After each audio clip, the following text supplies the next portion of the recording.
Assalamualaikum teman-teman, seperti biasa sebelum mulai Mimin mendoakan semoga teman-teman semua selalu dalam keadaan sehat walafiat.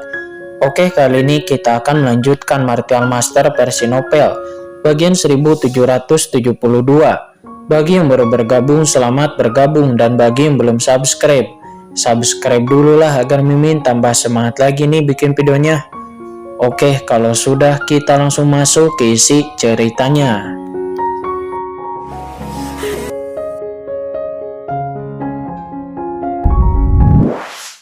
Heran orang-orang ini ingin datang ke istana Raja Hantu. Apakah karena harta karun di sini? Dan siapakah penguasa dunia bawah itu? Leluhur iblis bayangan buru-buru memberi hormat. Tuanku, Seribu Tulang dan orang yang menyebut dirinya sebagai penguasa dunia bawah telah meninggalkan istana Raja Hantu 2 hari yang lalu dan mereka menuju ke Laut Mati. Apa 2 hari yang lalu? Kata Jia Luo Mingju. Dia mengangkat kepalanya dan berkata dengan dingin. Kita akan segera berangkat dan berharap dapat menyusul mereka tepat waktu. Setelah mengatakan itu, kedua sosok itu pun tiba-tiba menghilang dan seketika saja bergegas ke lokasi Laut Mati. Sementara di Laut Mati saat ini, setelah Qin Chen dan yang lainnya terbang jauh, tak lama kemudian mereka melihat warna Laut Mati di depan berangsur-angsur berubah.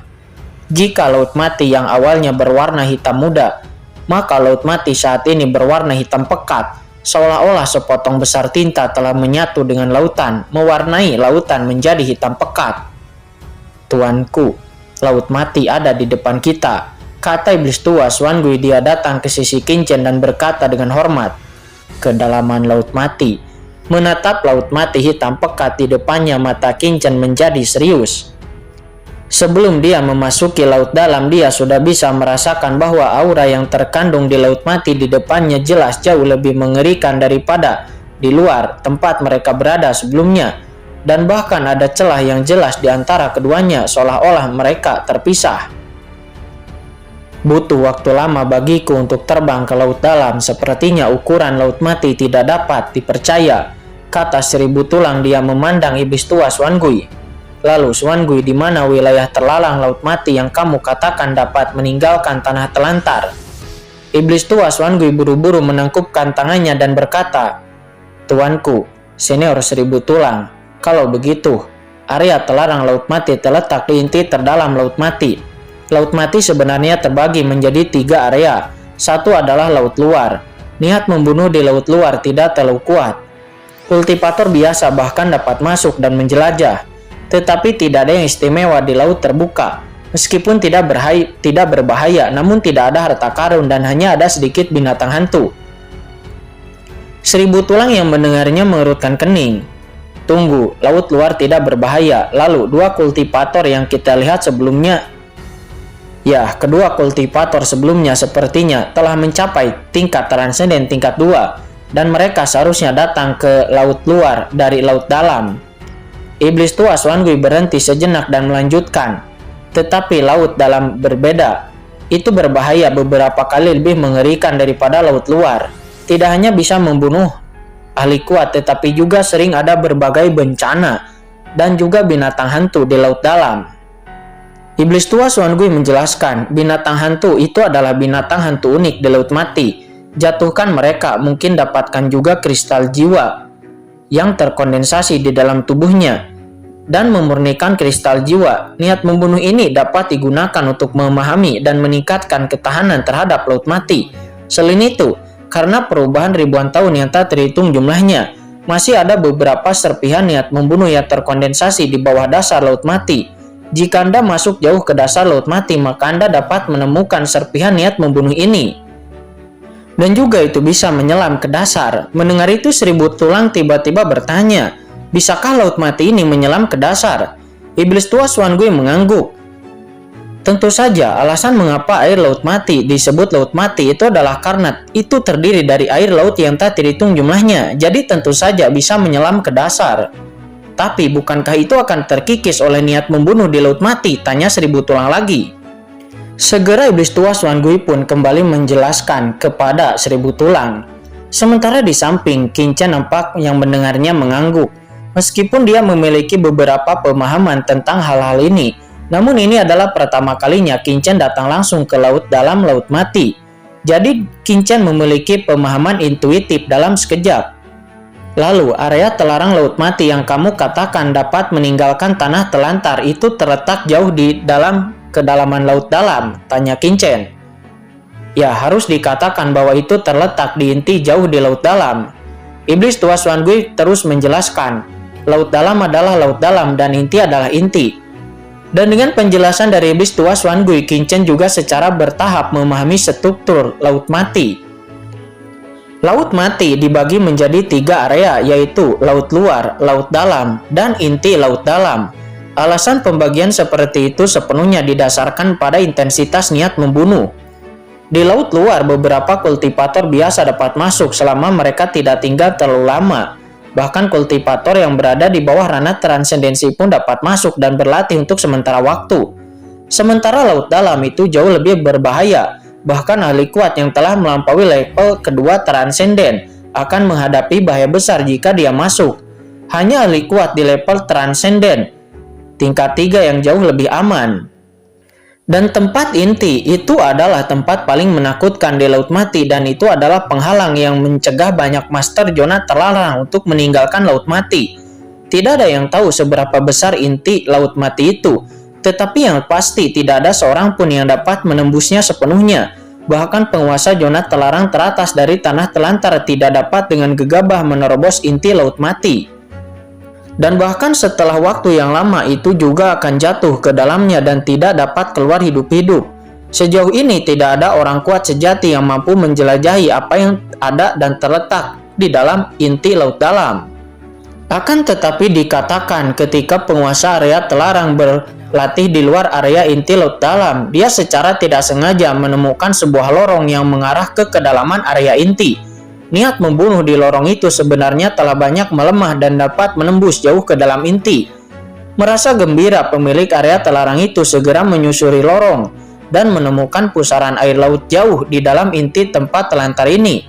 Pusaran ini tampaknya adalah saluran transmisi, tetapi ditutupi oleh pembatasan yang mengerikan yang tak terhitung jumlahnya dan tidak dapat dibuka sama sekali. Setelah berita itu keluar, banyak penguasa area terlarang tertarik padanya, dan setelah melihat pusaran itu mereka semua terkejut. Mereka semua telah terpenjara di tanah telantar ini bertahun-tahun lamanya, dan sekarang mereka telah melihat pusaran laut mati seperti itu di dalam tanah telantar. Jadi semua orang yakin bahwa ini kemungkinan besar adalah jalan untuk meninggalkan tanah telantar. Jadi setelah menemukan saluran ini, banyak penguasa daerah terlarang dengan panik ingin menghancurkan penghalang tersebut.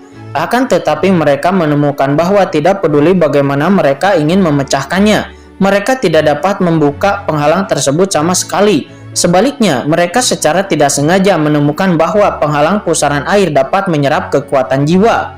Dan dengan penyerapan kekuatan jiwa, kekuatan pembatasan ini juga akan melemah. Semakin mudah dan semakin energi kekuatan jiwa, maka akan semakin baik efeknya. Saluran pusaran, gumam Qin-Chen. Qin-Chen pun berpikir dengan serius. Hal itu mengingatkan Qin-Chen kepada saluran ruang angkasa di bawah mata air laut mati. Dan juga saluran ruang angkasa di dasar kolam Raja Hantu di bawah istana Raja Hantu. Qin-Chen tidak tahu apakah ada hubungannya antara keduanya.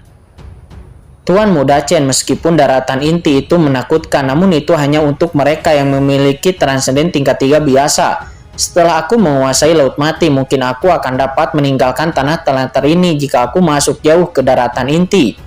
Kata Seribu Tulang. Pada saat ini dia memutar matanya dan berkata tiba-tiba, apakah menurutmu itu mungkin? Kata Qin-Chen meliriknya dengan ringan seolah-olah sedang melihat orang bodoh. Ayo pergi, kata Qin-Chen. Sosoknya berkedip dan dia langsung masuk ke laut dalam di depannya. Qin-Chen ingin melihat betapa mengerikannya laut dalam itu. Boom! Begitu Qin-Chen masuk, niat membunuh yang jelas jauh lebih mengerikan daripada lautan sebelumnya langsung menghantam tubuh Qin-Chen. Benar saja, itu telah banyak mengembun. Kata Qin-Chen, jantungnya bergerak, tubuhnya bergetar, niat membunuh yang lebih mengerikan keluar dari tubuhnya, yang secara langsung menyebarkan niat membunuh yang melekat padanya. Meskipun niat membunuh di laut dalam jauh lebih mengerikan daripada yang ada di laut luar, namun itu masih jauh lebih lemah daripada air laut mati yang dikendalikan oleh Qin-Chen. Boom, boom. Pada saat ini 1000 tulang, leluhur iblis darah Suesa dan iblis tua Xuangui juga langsung memasuki laut dalam. Ketiganya mendesak niat membunuh mereka sendiri dan menekan niat membunuh di sekitarnya. Meskipun mereka tidak sebebas dan sesantai Qin-Chen, namun mereka tidak dalam keadaan malu. Wush! 4 sinar cahaya dengan cepat terbang melintas di laut bagian dalam laut mati ini. Mereka membelah udara menjadi 4 jurang dangkal. Apakah ini niat membunuh di laut mati? Hanya itu. Setelah terbang beberapa saat, 1000 tulang berkata dengan santai. Iblis tua Xuangui menjelaskan bahwa mereka dapat santai itu karena air laut mati yang diberikan oleh Qin-Chen. Iblis Xuangui juga merasa setelah menerima air laut mati yang diberikan Qin-Chen, persepsinya tentang niat membunuh laut mati meningkat beberapa kali lipat, dan sekarang niat membunuh di laut dalam ini menjadi lebih mudah baginya. Selain itu, niat membunuh di laut mati ini itu hanyalah krisis paling mendasar di laut dalam, dan ada lebih banyak bahaya di laut dalam, kata iblis tua Xuangui. Dia menjelaskan lagi. Akan tetapi terlihat 1000 tulang sangat meremehkan dan sangat bangga dengan kekuatannya. Akan tetapi di saat itu, boom! Tuanku, tidak baik. Ini adalah badai laut mati, bencana alam di laut mati. Badai itu mengandung niat membunuh spasial yang mengerikan. Selain itu, mungkin ada binatang hantu yang kuat, kata iblis tua Xuangui. Dan pada saat ini Qin-Chen melihat bahwa badai hitam pekat telah menyelimuti dirinya sepenuhnya. Badai laut mati ini sangat mengerikan, begitu terlibat, bahkan penguasa daerah terlarang mungkin tidak akan dapat menghindar. Selain itu, badai laut mati itu adalah tempat favorit bagi binatang hantu untuk bersembunyi. Mereka memiliki kemampuan alami untuk menyatu dengan badai dan mereka dapat berjalan bebas di tengah badai. Akan tetapi sebaliknya, kultivator manusia harus melakukan yang terbaik untuk menahan erosi dari badai. Di sini, binatang hantu ini dapat memburu dan membunuh tanpa hambatan, dan tubuh serta kekuatan juga sangat bermanfaat bagi binatang hantu. Namun sekarang, para ahli seperti Qin-Chen, 1000 tulang, dan iblis tua Xuangui menghadapi badai laut mati yang sangat mengerikan di laut mati. Seolah-olah langit hitam turun. Qin-Chen dapat melihat bahwa kekosongan tak berujung di sekitarnya ditutupi oleh langit hitam. Dan di mana badai menyapu, kekosongan terkoyak dan air laut mati ada di mana-mana di dalamnya, dikelilingi oleh amukan badai.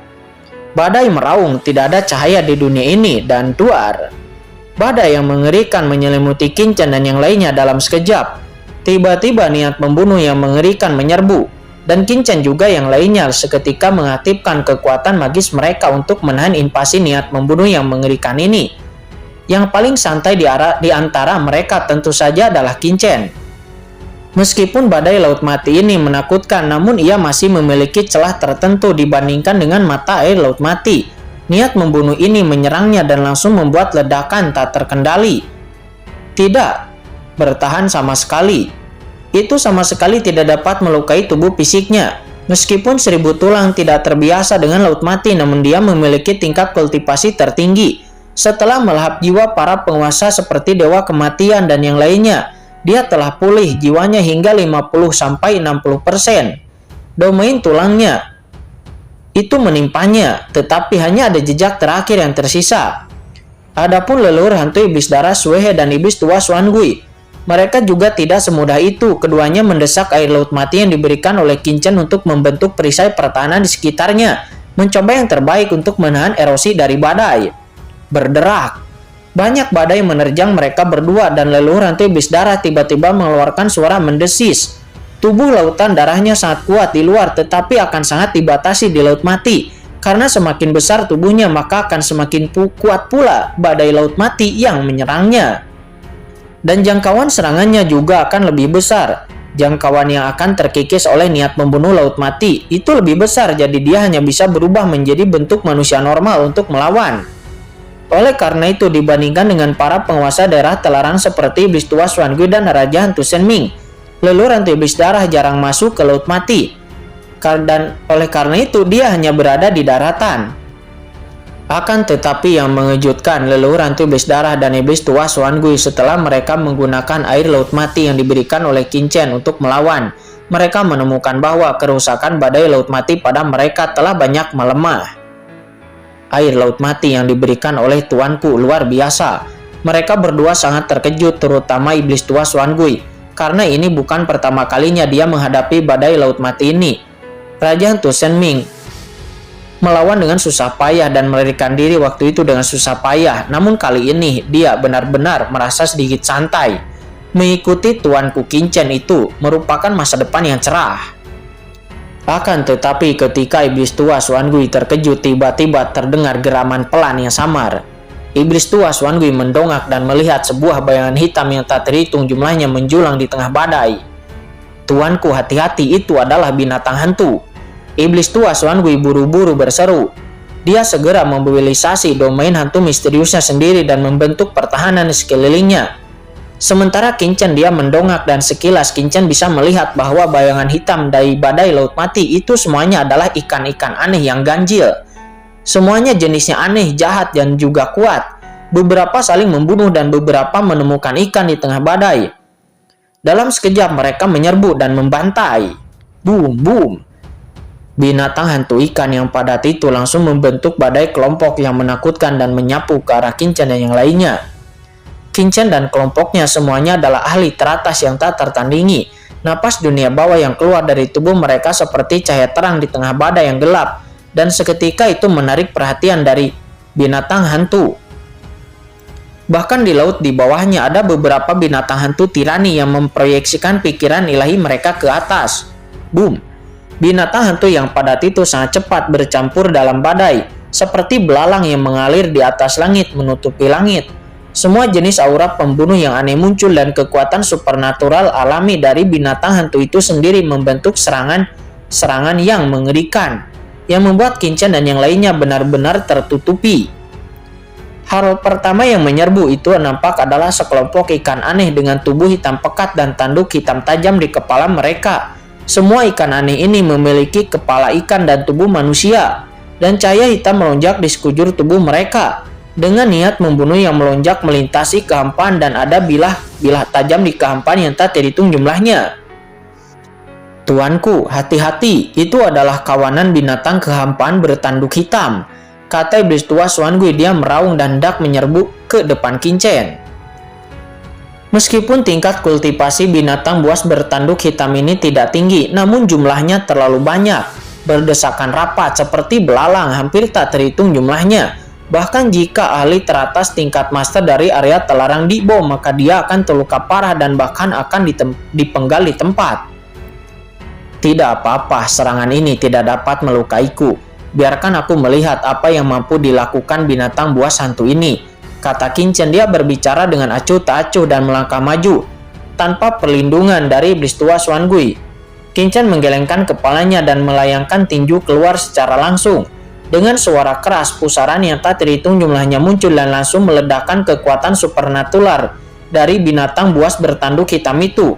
Dan kemudian kekuatan tinju yang mengandung niat membunuh spasial mengerikan menyebar ke segala arah, merobek sepanjang jalan, dan ada banyak ribuan dari binatang buas bertanduk hitam di kepalanya benar-benar terkoyak, berubah menjadi garis-garis niat membunuh hitam pekat terus-menerus mengaduk dalam kehampaan. Kekuatan niat membunuh ini, Qin Chen mengambilnya dengan ringan, dan niat membunuh yang diubah oleh binatang buas bertanduk hitam yang tak terhitung jumlahnya dengan cepat diintegrasikan ke dalam tubuhnya. Qin Chen terkejut menemukan bahwa niat membunuh yang diubah oleh binatang buas bertanduk hitam ini dapat diserap oleh tubuhnya. Meskipun itu hanya jejak yang tidak signifikan, namun itu sebenarnya sedikit meningkatkan kultivasi asli di tubuh Qin Chen. Hei, kekuatan binatang hantu ini benar-benar dapat meningkatkan kultivasiku, kata Qin Chen. Ekspresi terkejut pun muncul di wajah Qin Chen.